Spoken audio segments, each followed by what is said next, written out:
This is Cape Town, in an area known as the Western Cape here in South Africa. Here you'll find a region of South Africa unlike anywhere else in the country. From the towering mountains to one of the most beautiful coastlines in the world, and some of the most amazing wildlife in the world, not to mention some of the best food you'll find in the country. From giant burgers to fresh-caught seafood, it's no wonder why this area may be the most visited place in South Africa. And oh yeah, there's lots of great white sharks here that we are going to get up close and personal with. So come with me as I take you from here in Cape Town on a road trip all the way down the coast to Mossel Bay in one of the most amazingly beautiful parts of South Africa.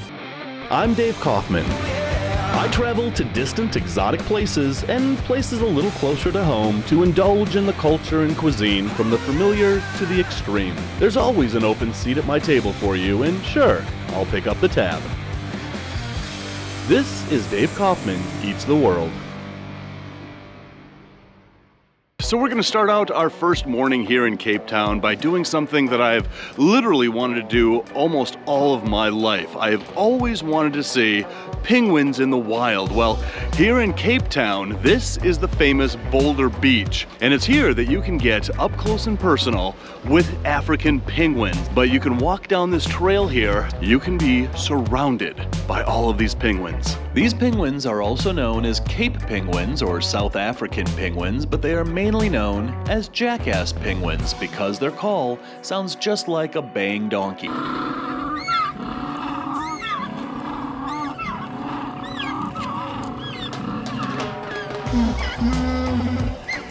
This species of penguin is only found in southern African waters, but they range as far north as Namibia, and they are the only penguins found in the Old World. These were once extremely numerous, but today the African penguin is now the rarest species of penguin in the world, and they are classified as critically endangered, with its population declining rapidly over the past few decades due to food shortages caused by commercial fishing, climate change, oil spills, and habitat destruction.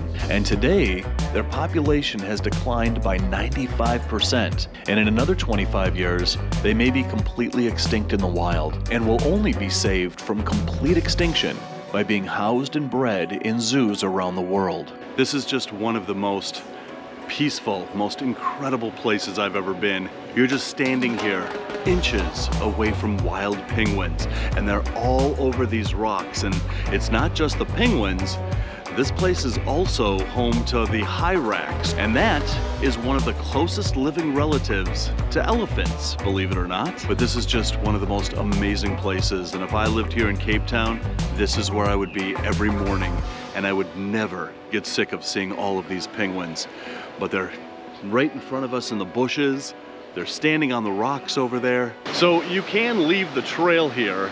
You just have to keep your distance from the penguins so that you don't disturb them. And then right over there, there is one of the seals that calls this place home. That is a Cape fur seal. But these waters here off the coast of Cape Town are not only home to the penguins, they're home to great white sharks and orcas. As a matter of fact, there's a higher concentration of great white sharks in these waters simply because there are so many seals that they're feeding on. Plus, the water temperature is ideal for great white sharks. There are a lot of great white sharks out here. Hi, buddy. How are you doing? I know. You can't really touch these penguins. But look at this. I am literally this close to these penguins. He is so curious. But look at this. I just want to reach out and pet you. I have never been this close to a penguin before, let alone a wild penguin. This is just incredible. Hi, sweetheart. Now, do people feed these guys? Is that why he's coming up to me? No, they don't really feed them too much, but they are known to walk around in the city.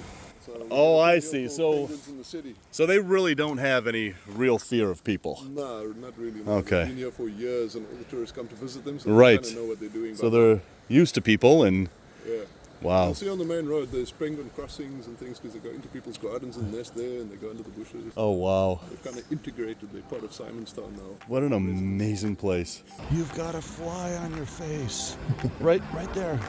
Right, oh, no, on your beak. So having checked yet another box on my life's to-do list, our friends told us that the fishermen might just be getting back to a small little fish market down the coast. But we got there a little early and only one so far had returned. So I took a moment to take a quick look at that morning's catch and only recognized one type of fish. The snake mackerel, or snoke as the locals call them. They are long, slender fish that can be filleted or cut into steaks and grilled, but being that the market only had one vendor so far, we explored more of the harbor and made friends with a Cape fur seal who was just chilling in the warm morning sun waiting for the fishermen to return as well. But seeing how we skipped breakfast to make it out to see the penguins before our day got really busy, we headed back into town for lunch. Alright, so now that we've had an amazing morning playing with those penguins, it's time for some lunch. So you can watch a million YouTube videos on Cape Town, and I bet you that you might not find this place. This place is pretty hidden and it's well known to the locals, but for people that are visiting here,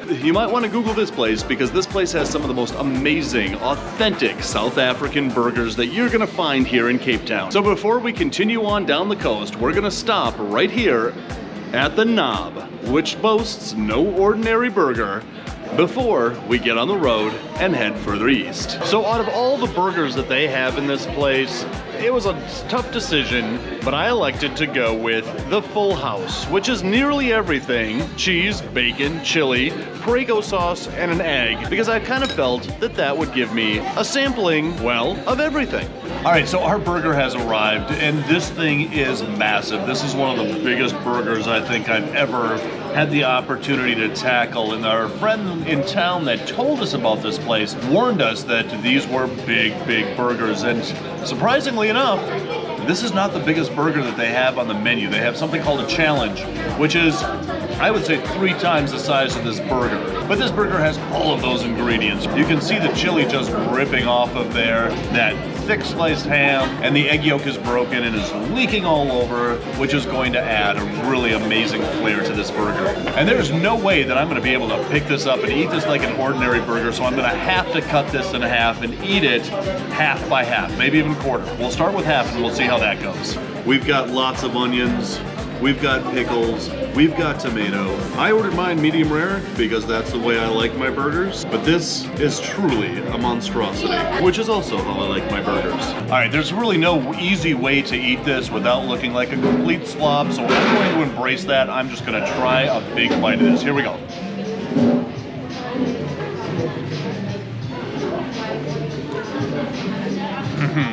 Oh wow, I have had a lot of burgers in my life. This might be one of the best I've ever had anywhere in the world, and I'm not even joking. There are so many flavors coming through in every bite. You've got the spice of the onion, that burger is cooked to perfection, that yolk adds such a nice rich flavor. There are so many profiles of flavor in this burger. This is absolutely amazing, and when our friend told us to come to this place, and again, it's a little hard to find, but once you do, this is one of the most amazing burgers, and I challenge anybody to find a burger like this in Cape Town. This is amazing. Our time in Cape Town was just a little bit more brief than I would have liked it to be, but we had a lot on our agenda over the next few days, and our time for getting down the coast to Mossel Bay was shrinking with every stop we made. The drive down the coast was full of beauty and jaw-dropping scenery around every curve. I was starting to see why this area of South Africa wasn't just being cliche by being called the most picturesque part of the country. So where I'm standing now is the extreme southern tip of Africa. You can't get any further south than this. Right over there is Antarctica. And where I'm standing right now is the most extreme southern tip of Africa. This is absolutely incredible. But after stopping for the night in an Airbnb farmhouse, the next day, we arrived finally in Mossel Bay, a great little town on the seashore right about where the Indian and Atlantic Oceans meet. I had heard that some of the best seafood in the country could be found around these parts, and this place came highly recommended by some locals we talked to. But that would have to wait, as we didn't come here just for the seafood. Right off the shoreline, in the bay the town is named for, was another box we came all this way to check off our life's to-do list. And it started right here at this place. So we boarded our vessel and headed out into the massive bay surrounded by an abundance of wildlife unlike anything I've seen anywhere else. The Cape fur seals were literally all around us, showing us their daring acrobatics as they played in the waves, and we even got a glimpse of a bride's whale, a relative of the blue whale and one of the largest animals on Earth. As we arrived at a spot closer to shore than I expected, we began the preparations to lure in one of the animals that I had wanted to see in the wild my entire life.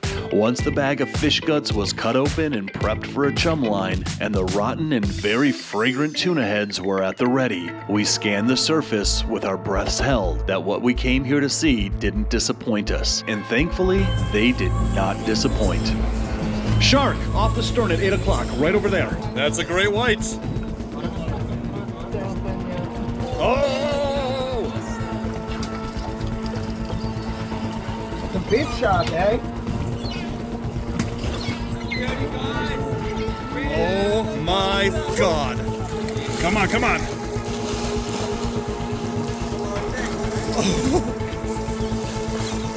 Oh my God. But I didn't come all this way to see them on the surface. I came here to get dangerously close to them underwater. All right, I'm going in with this shark.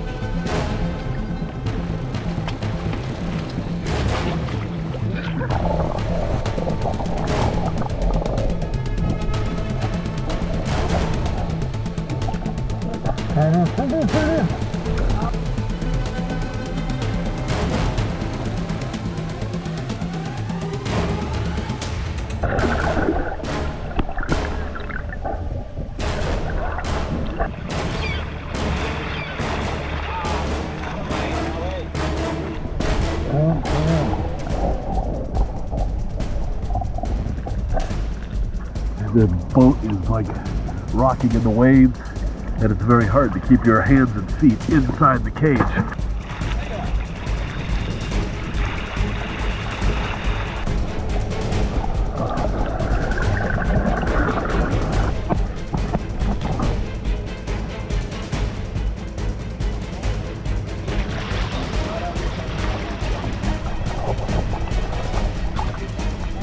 Oh man, I'm telling you, there is something so unbelievably visceral about being this close to a giant great white shark. Whew, the dream come true. We are surrounded by sharks. Are you scared? All right, so we are back on the mainland. That was one of the most incredible, invigorating, and just downright visceral things I've ever done, and that has been a bucket list of mine literally all my life. Whew, diving with great white sharks, that was truly amazing. There's something about diving with great white sharks that made us even hungrier for seafood. So we drove back through town to find that seafood restaurant the locals were raving about. The Kingfisher Seafood and Sushi is located right on the shore with an amazing view. It's a contemporary yet casual restaurant with patio seating overlooking the ocean, and this is exactly the type of place I wanted to find to wrap up our amazing time in this town. So I'm joined once again by Clint from Clint's Reptiles. His link is in the description below, but this is a really cool place here in Mossel Bay where you can sit on the patio here overlooking the ocean, and right behind us in the waves, Cape fur seals are having a blast. They're doing flips, they're having the time of their lives. They're doing flips. This is a really cool place to sit and get some really amazing seafood and having a really amazing view. So Clint and I are gonna look at the menu and we're gonna, I assume, order some stuff for lunch. Seems like a plan. I think that's why we're here. Let's do it. Let's do it. So to begin with, we are going to start with the Ostrich Caprese, which is a finely sliced smoked ostrich fillet with rocket and capers, but it's drizzled with balsamic reduction and pesto oil and lightly dusted with Parmesan. This looks not really what I expected.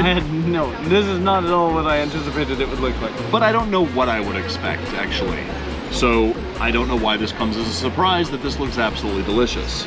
I don't know why the forks have the same number of prongs as an ostrich has toes, but here we are.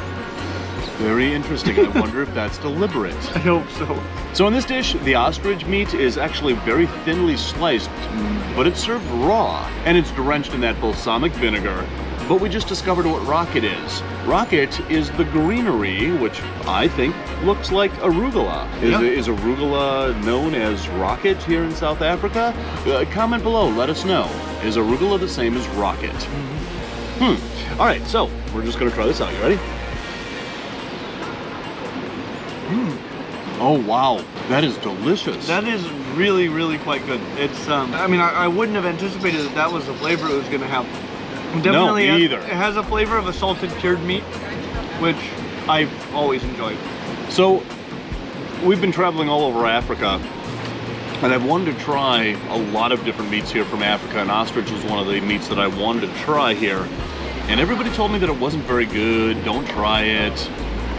Maybe they just don't like ostrich meat here in Africa, who knows? But I will say that now that I have tried it in this dish, this is amazing. This is really, really good. I did not necessarily expect this to be really good. This is really good. This is really delicious. Yeah. Wow. I would actually order this again, which, you know, I did not expect, especially with the arugula in it. Sorry.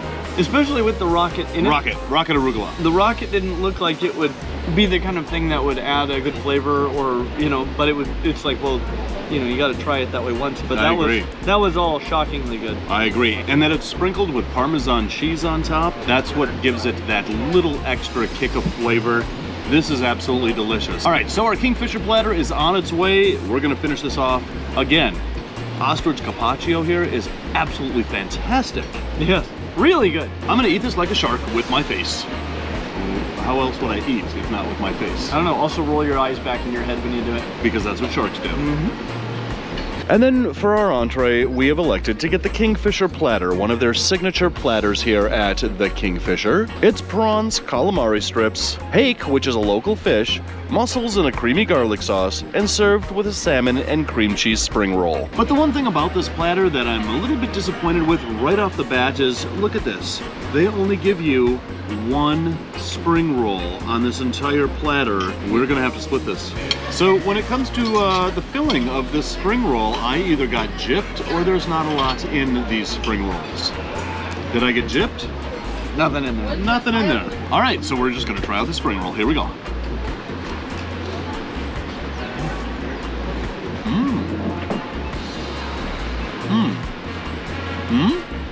It's okay.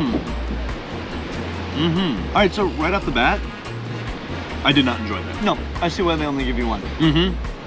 Why put you through that twice? They're like, these are really bad. We don't want to have somebody else have a second chance to find out how bad they were. Yeah. It's really not that bad. It has a very distinct fishy flavor though. Yeah.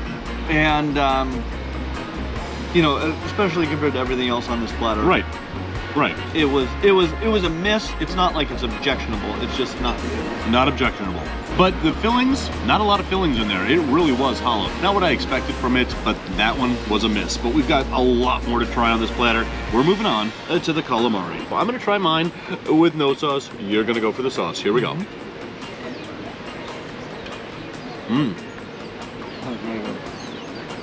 Yeah, no, this is better. This is good. Calamari definitely has a tendency to become rubbery, and you really need to work at chewing it. If you have to work at chewing calamari, it's bad calamari. This is tender. The breading is not over-spiced. It's actually complementary to how tender this calamari is, and it tastes absolutely fresh. Calamari a hit. What do you think? Absolutely. I love it. All right, then we're moving on to the prawns. I love when they're served with the heads because they're just so much fun to remove that head and dig out all that prawny meat that's in the shell. Am I nuts? I'm not here to judge you. All right, good. I've honestly, I don't know if I'd had prawns before this trip. I've had prawns many times now, and I've really enjoyed them every time. I mean, I think they've got to be right up there with snow crab among my favorite of all the crustaceans to eat. I agree. No, prawns are amazing. And, you know, there are so many different types of prawns. These are prawns that we probably will not get outside of South Africa. All right, so now that we have deconstructed our prawn, let's try it out. Oh, yeah. Oh, yeah. That meat is so fresh, it's almost sweet. I appreciate you pointing out the sweetness, because That was something that almost escaped me. Very good. Well, I'm plenty sweet for the both of us. That's true. All right, so next up, we're moving on to the mussels. This is Mossel Bay, which in English means Mossel Bay. It's not very different from Afrikaans. No. Mossel Bay, mussel. Mm-hmm. Yeah. So I really love mussels. But these are prepared with a garlic butter sauce that looks absolutely amazing. And one of the things that I really love about mussels is that they come with their own little spoon. That's right. All right, here we go. Let's try this out.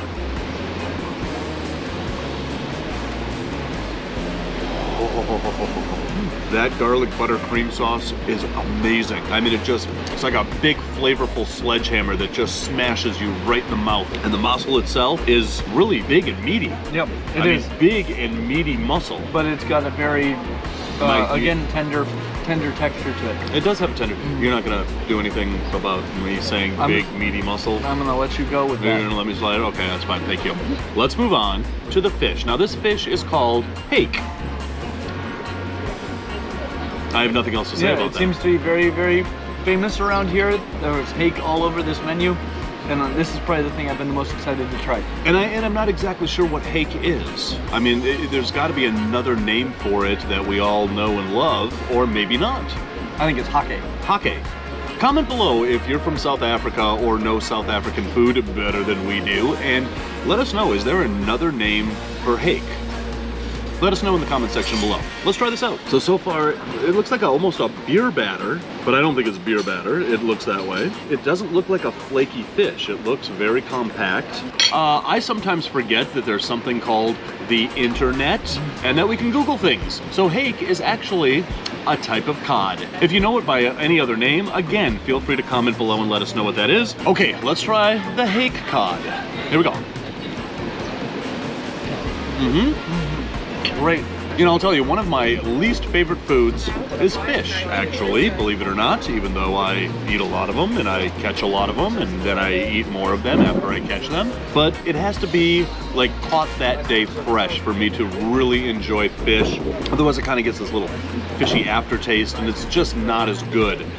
This doesn't have that. This doesn't have that fishy aftertaste. Even the slightest inkling of it. Right. It doesn't taste like any particular meat that I can think of that I've ever had before. But I would not guess, just from the texture and the flavor of it, that it was fish necessarily. I agree. I wouldn't have any other better guess. I agree.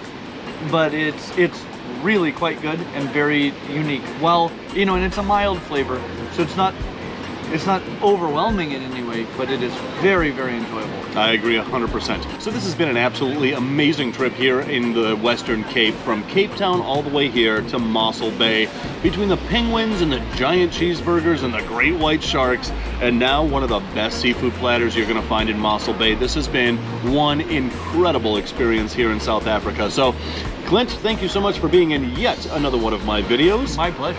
If you're into reptiles, like I am, go check out Clint's Reptiles. His link is in the description below. And guys, if you're hungry for more, check out that video right over Clint's face. If you're starving for more, check out that playlist right there. Please do not forget to hit like and subscribe.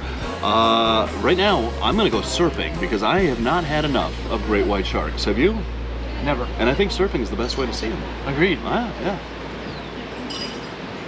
Maybe not.